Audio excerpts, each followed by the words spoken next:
Здравейте, YouTube, аз съм Big D и днес ще ви покажа как да си качите филм на iPhone. Значи, първо отивате в iTunes, след което избирате Apps. Отивате най-долу и трябва да си свалите програмата Oplayers Lite. След което цъкате на нея и избирате Add.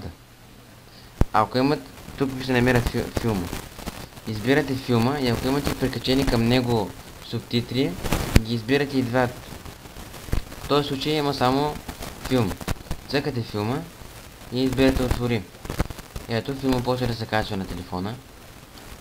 След като ви чакате да се качи, ви отивате в Oplayers Lite, избирате My Documents и там ви е филма с субтитрите. Сега ще чакаме да се качи филма. След като се качи филма, ето тук долу показва, че филма е качен.